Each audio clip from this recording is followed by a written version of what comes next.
Hey guys, welcome back to another weekly developer diary. So for this week, I first started out by doing a little pixel art of like a face cutout for this player character. So as you can see, you've already seen, this is the original sprite I made, which I'm very happy with. And then a week or two ago, I made this little chibi overworld like sprite. I decided to make a like face cutout icon for them. So, like you'll see in many games, like Celeste, Shovel Knight, um, Pokemon Mystery Dungeon, a lot of games will, when there's a character talking, they'll have a little like face cut out, like up at the top, showing who's talking, and it might show like different facial expressions depending on what they're saying. So I thought I'd try and do one of them for this player character, and I think it's turned out alright so far. Obviously, it's not finished.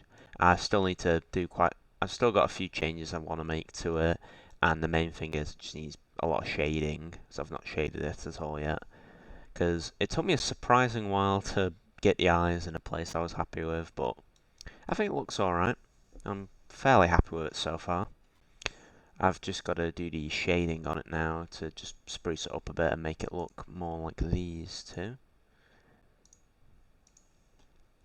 So, other than that, I've also just been doing just a lot of noting down stuff about the game idea that I'm thinking. So I have gone off that monster tamer idea, and I'm thinking, I'm not going to just read all this, obviously, but I'll just abbreviate it a bit. Is right now I'm thinking, for my game, it's going to be, obviously it has to be a turn-based RPG. I mean, well, it has to be a turn-based strategy game, so I'm going to do a RPG. And I'm thinking a medieval fantasy like era world, and I want the focus of the game, or like the main story of the game, to be, or like the themes. I think themes is a better word. To be like moral dilemmas, sort of, and like moral grey areas in a sense. So my thoughts were I could have the game be like chapter based, so you play as this this is the player character who is just a traveller who is, wandering around this world from like town to town. And it could be once you go to a new town, it starts a chapter in the story and there's some sort of moral dilemma or some sort of problem that you need to resolve as the player. So, for example, I think I wrote down here, like, say if the player finds someone who is injured, and that someone turns out that they are a criminal, if the player, is it right for the player to like care for them and like nurse them back to health, knowing they're a criminal who's like done bad deeds in the past, or should they just like leave them for dead? Or if they do help the like criminal or murderer or the bad person, if they do help them get back to health, if they commit more horrible acts, is the player responsible for that? And like just sort of different viewpoints like that I think could be quite good for like story elements. Another thing I wrote down is one thing I'd like to do with villains is to avoid, because it's already a medieval like fantasy world. I want to avoid the generic like final boss being some sort of evil godlike being like demon thing, because I think I want to make sure the story is a lot more grounded in a sense. So the player isn't going to be some chosen hero who's going to save the world from some demon or monster. I want it to be a lot smaller in like scope, being, maybe in this chapter the player goes to this town, meets some characters, finds out, there's a problem, like, maybe someone is stealing stuff to maybe feed their family, then the player has to sort of try and find a way to resolve that issue, rather than having it be like a more generic save the world type thing. So one thing I wrote down for villains is I want to make sure the villains are a lot more more sympathetic villains, or like, which not meaning that they're not gonna be like villains that aren't like bad or evil in any way. By that I just mean a sympathetic villain in my eyes anyway. What I mean is having a villain who you might not that having a villain that you can understand their motive. Like, you could see it as still wrong, but you can understand why they're doing it. So this could range from a really like sympathetic villain who might not even be a villain, such as someone who is poaching a animal that may be endangered, which is obviously wrong. But what if they're doing that because they have no other way to be able to afford food for their family or their kids? It can range from a sympathetic villain like that who is doing something wrong and they know it's wrong, but they do it for a good cause.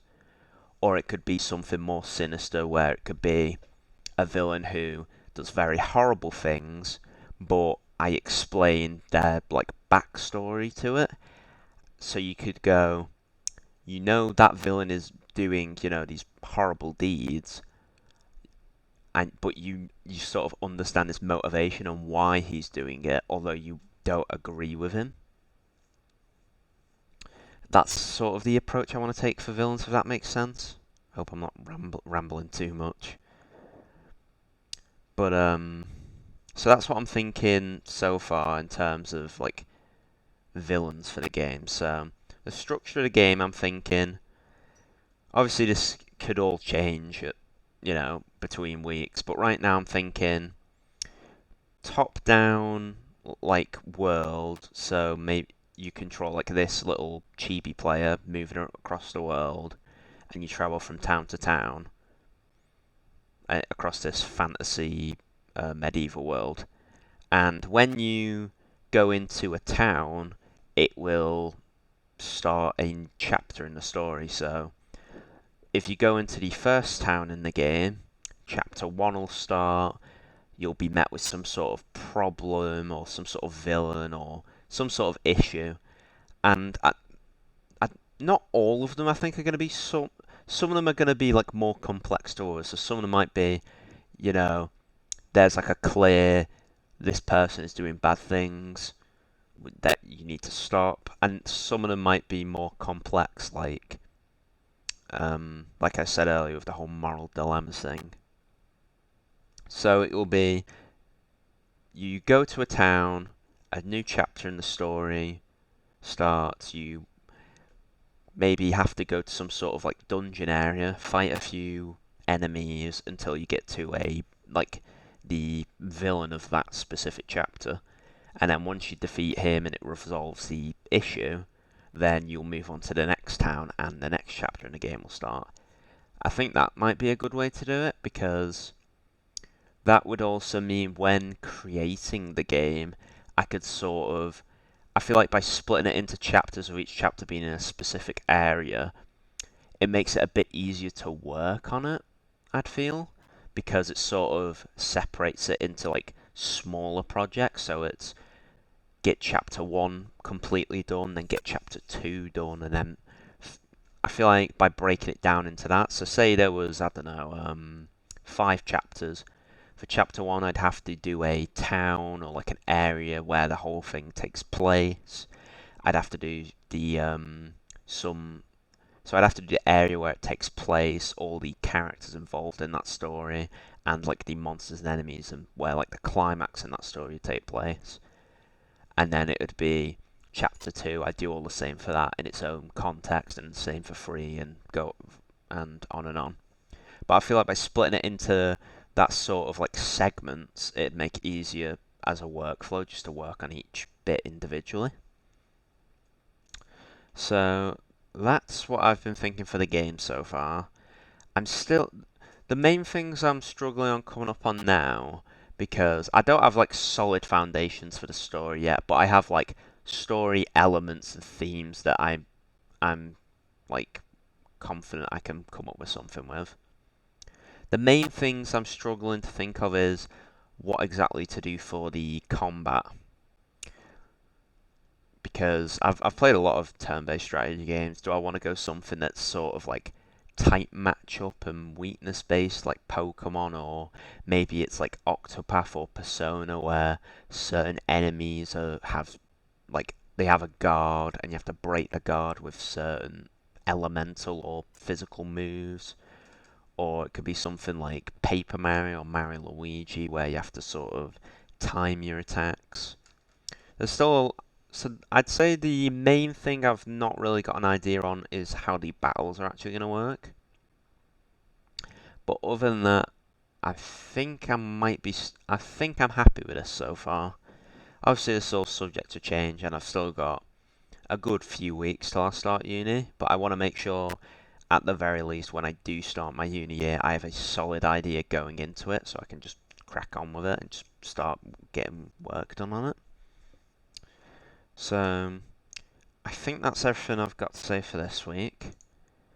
Thanks for listening to me ramble again. So, for next week, I think what do I want to get done for next week? I feel like a good thing would be sorting out what I want battles to be like. I'm not sure I'll have that 100% like figured out by next week, but I'll either get that done or I'll get some more like story elements down, like solid. Maybe I think a good thing could maybe to work on like a storyboard.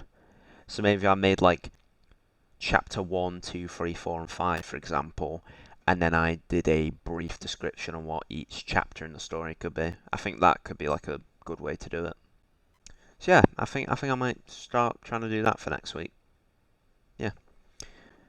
Alright, so I'm gonna try and get some of that done for next week, and I'll probably do some more pixel art in the meantime. I'll probably shade this in and maybe do some more pixel art of like some monsters or some other like characters in this style or in this style. So thanks for watching, guys, and I'll see you all next week. Alright, peace.